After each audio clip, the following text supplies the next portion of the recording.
So in this example, we're told we have a rocket engine. It's modeled as a reservoir of gas at high temperature, feeding into a converging diverging nozzle. And we're given some information here, things that we should assume. The temperature in the reservoir is 3,000 Kelvin, so this will be the stagnation temperature. The exhaust gases have the same properties as air. The exit Mach number is 2.5, so this is Mach number at the exit, which should be right here. And the rocket operates at design conditions, which means there are no shock waves or expansion waves present, where the surrounding pressure is 1 times 10 to the 5th Pascal. So that would be the back pressure is the 1 times 10 to the 5th Pascals, and that's going to be an absolute pressure. And then we're also told the area of the exit is 1 times 10 to the minus 4 square meters. So that's the area of the exit. By the way, since the rocket is operating at design conditions, that means that the exit pressure will be equal to the back pressure. Because at design conditions, the pressure that leaves the exit will be exactly the same as the back pressure. So we're now asked to determine the temperature, the flow of the exit, the pressure in the reservoir, throat area, mass flow rate, thrust, and sketch everything on a TS diagram.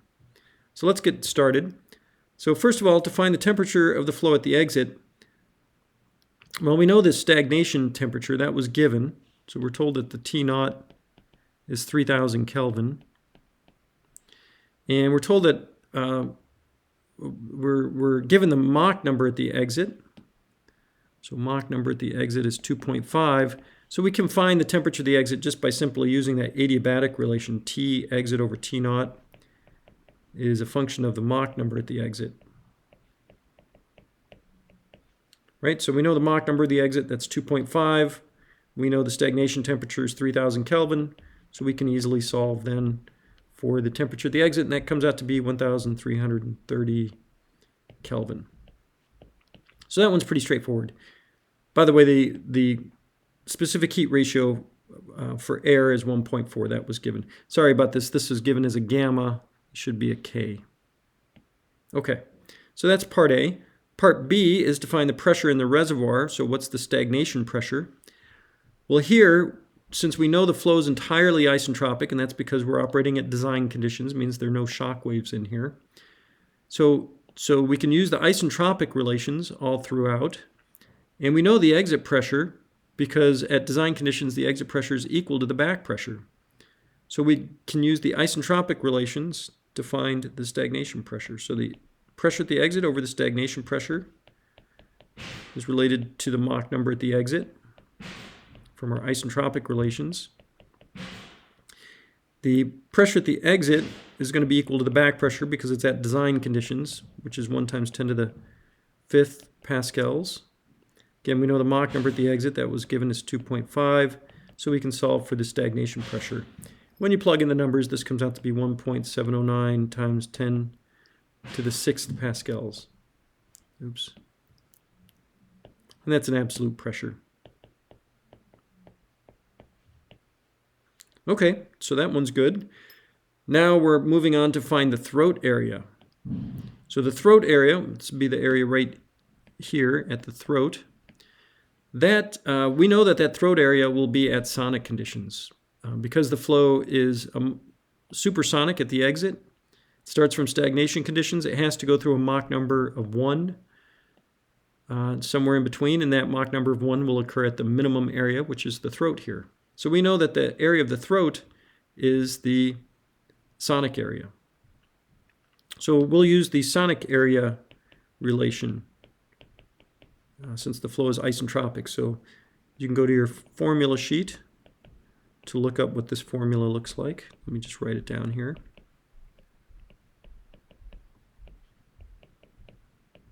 It's kind of a long one.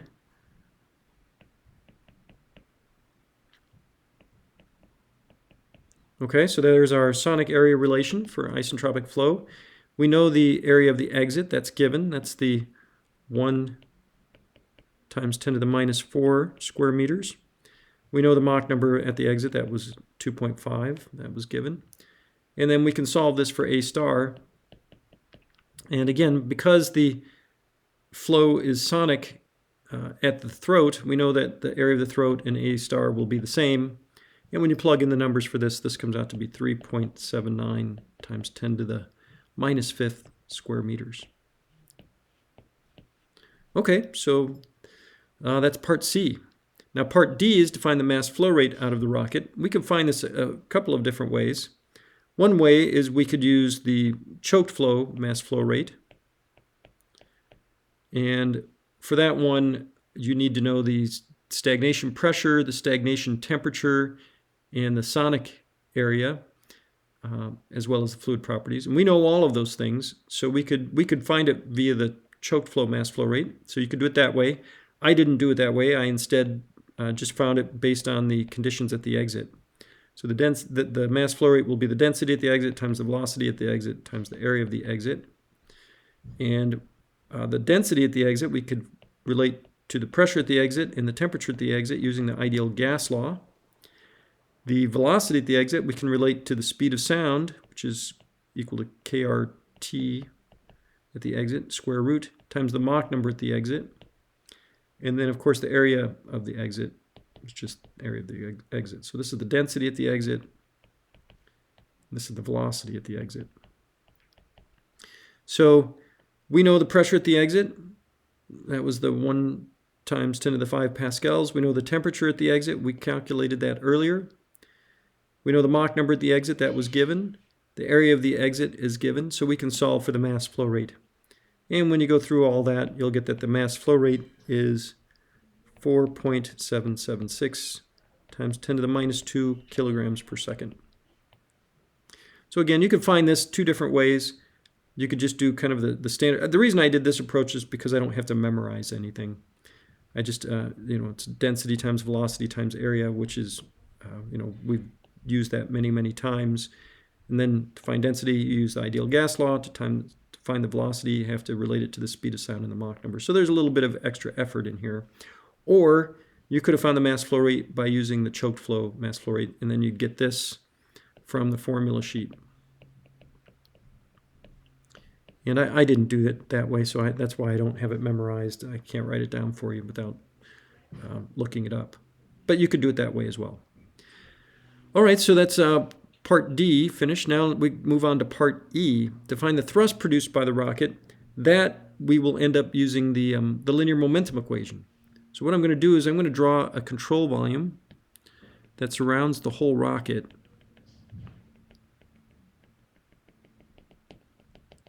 Okay, so there's our control volume. We'll put a coordinate system on there, just fixed to the rocket. And we'll say that the rocket is on a stand, and we're applying a force to hold it in place. So we're going to apply some force to hold the rocket in place. That force will be equal to the thrust generated by the rocket, because we're trying to hold it in place.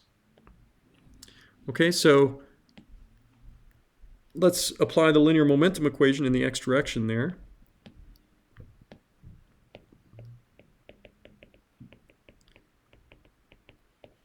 So we'll just write that whole thing out.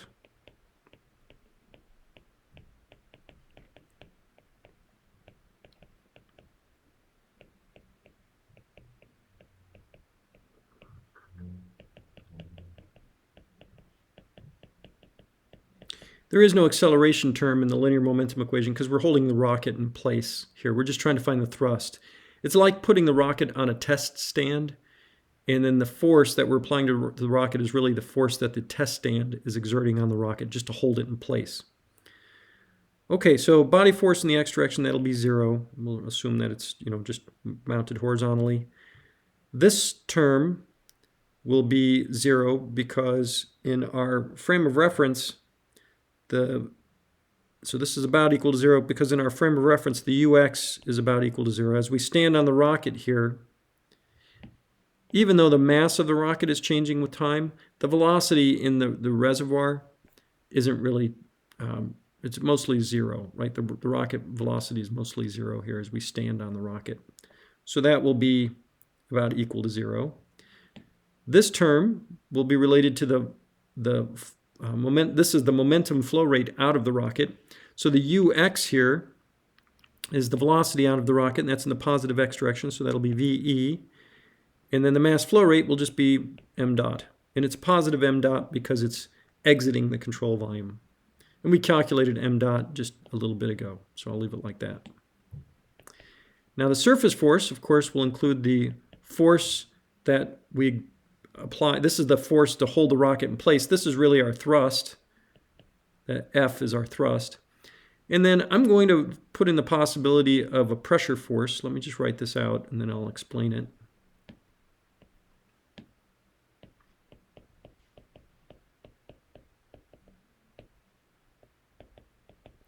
So this term is a pressure force that's acting at the exit. So let me just go back up and draw it.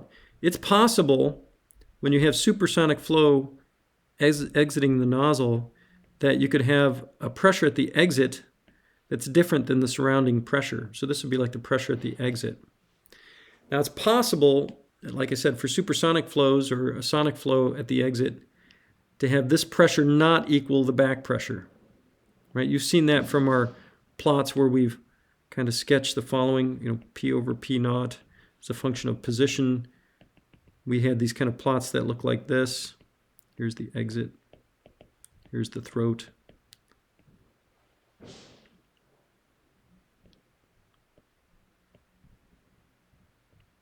I'm just kind of sketching this out. So this would be P star. Okay, so if you remember these plots, there were these cases right here. That is the overexpanded case, and then this one is the underexpanded case. For those cases, you'll notice that the back pressure for both of those, the back pressure is not equal to the exit pressure for those cases. And so it is possible when you have a supersonic flow at the exit for these pressures to be different. Now the back pressure is just the same as your surrounding atmospheric pressure. It's the pressure discharging into. So it's the same as the surrounding pressure.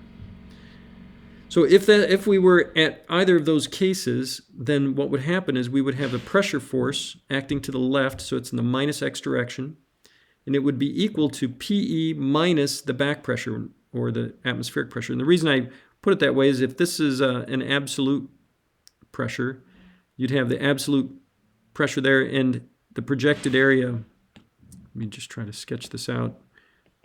You'd have kind of the projected area this way and have the atmospheric pressure pushing back on it over that.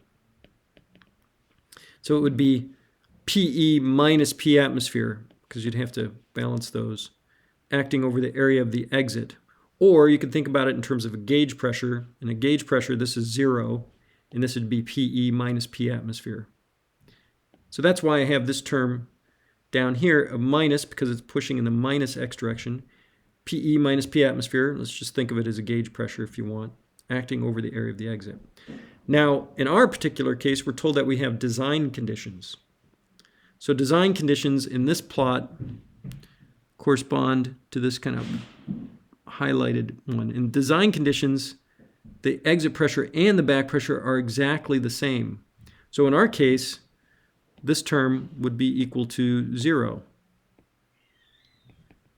since we're at design conditions. And thus our thrust force will just be the mass flow rate times the velocity at the exit. There is no pressure contribution to it. Okay, so hopefully that makes sense to you. If it was at overexpanded or underexpanded conditions, then this term would not be 0. You'd have to factor that in. Okay, so when you plug the numbers in for this, it'll come out to be 87.4 newtons for this particular case. All right, now the very last thing that we were asked to do, let me just go back up to the problem statement, is to sketch the process on a TS diagram. So this, you have to go back to your thermodynamics course and remember what TS diagrams are. But this is a pretty straightforward plot, because S being the entropy, we know that this whole flow is isentropic as you go from the reservoir to the exit. Since it's isentropic, on a TS diagram, it'll just be a vertical line. So let's go ahead and sketch this out. So here's our set of axes for the temperature and entropy. We're going to start at stagnation temperature up here, T naught, and this will be our stagnation pressure curve here, P naught. So this is in the reservoir. Then here is where the throat would be. So this would be at T star. This would be our P star.